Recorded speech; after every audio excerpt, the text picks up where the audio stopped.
Welcome to Cinematic Recaps. This movie is called Rush.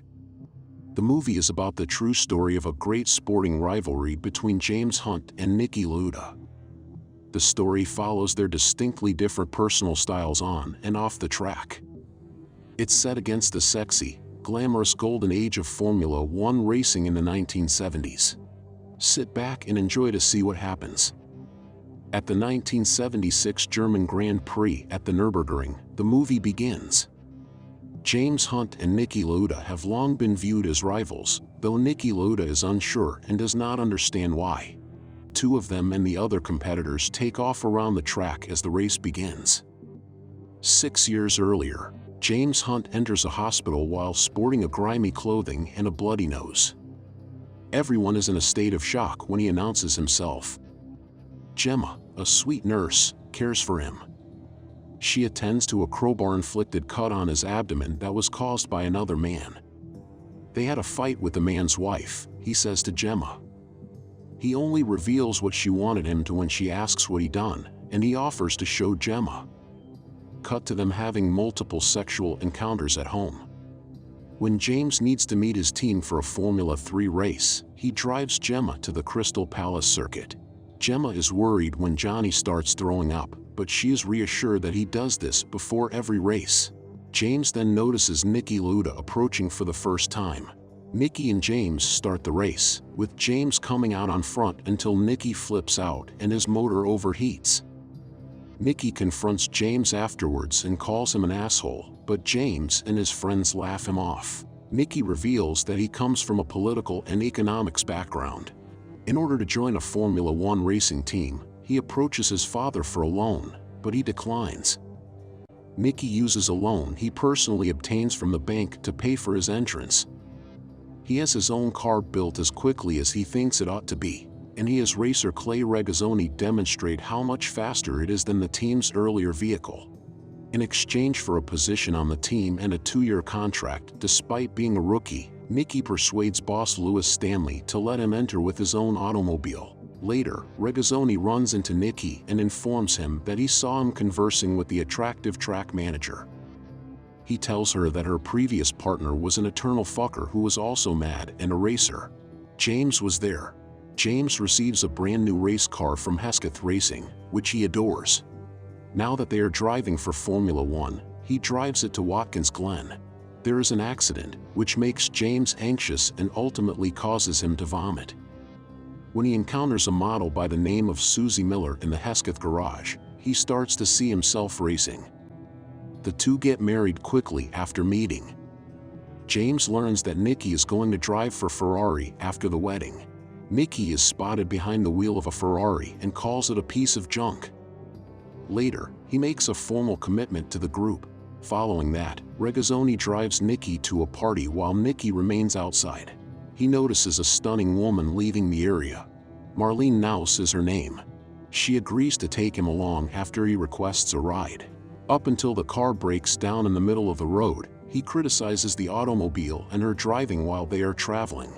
When two Italian men observe Niki, Marlene is able to convince them to stop. Although Marlene is unaware of Niki's identity, she persuades him to drive quickly for her. He does this, delighting her and the other two men as he races down the road. The 1975 Formula One racing season is run, and Niki takes home the world title. James converses with Niki later on at a party, and Niki believes that all of James' flash and showboating is for nothing. This increases James' motivation to get ready for the championship the following year so he can defeat Niki. When James arrives at the Hesketh Racing garage, he discovers that it is closed due to a missed sponsor deadline. James smokes and drinks away his grief before becoming enraged and attacking Susie. He later meets with the McLaren Racing Team's executives and is successful in getting a job there. Season 1976 gets underway. James comes in second to Niki in South Africa and Brazil. James wins the race in Spain but is disqualified because his car's back is found to be too broad. More triumphs for Niki in Monaco and Belgium. James finds out that Susie is having an affair with actor Richard Burton, which makes things worse. They decide to get a divorce after seeing her one last time at a bar. He makes fun of the divorce as being his simplest victory when he goes outside to meet the media. James' ban is later lifted, and his vehicle is modified to meet the requirements. Niki and Marlene exchange vows in a private ceremony, then travel to Spain for their honeymoon. After enjoying himself in the pool that day, Niki informs Marlene that his newfound happiness has turned into an enemy because he now feels as like he has something to lose. An accident occurs during practice for the German Grand Prix, severely breaking a racer's leg. Niki calls a meeting of the competitors and race authorities and announces that the race should be postponed due to the inclement weather. The others are then led by James to believe that Niki is acting in this way in order to keep up his standing in the race, while another competitor says that Niki is afraid.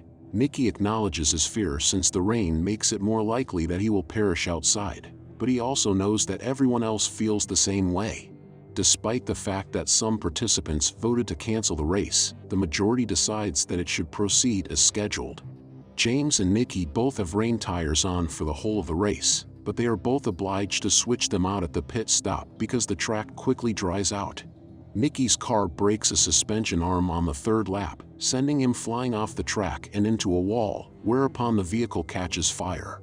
Niki is struck by two further vehicles, and as he catches fire, numerous racers rush to save him.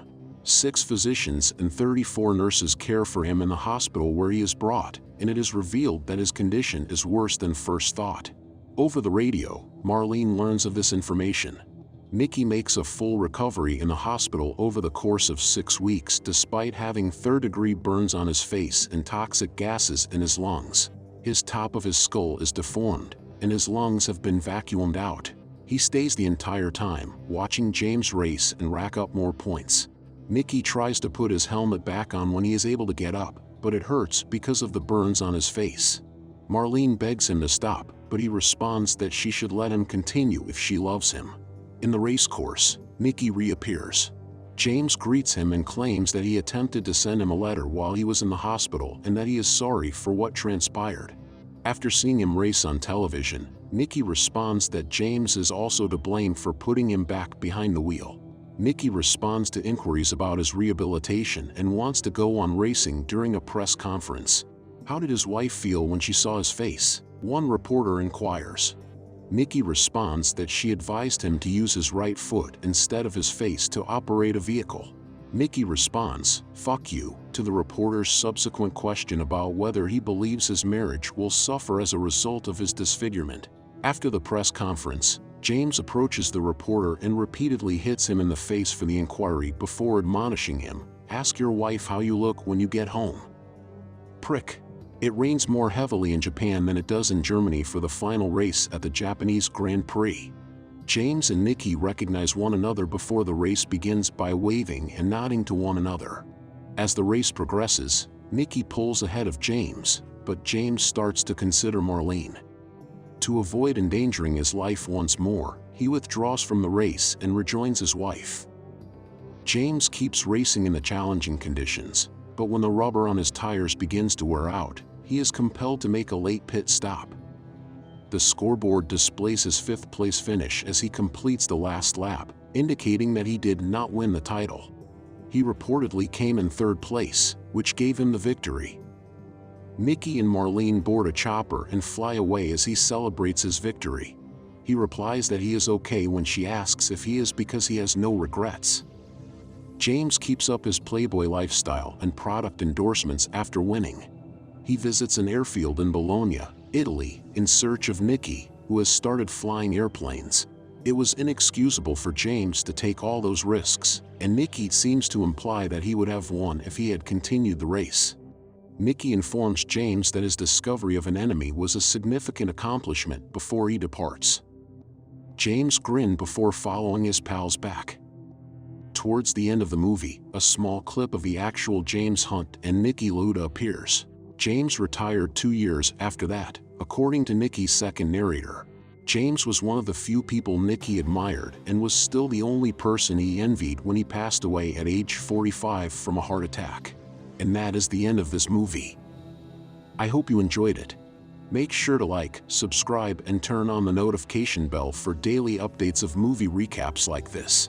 Comment what movie you want next. Thanks for watching.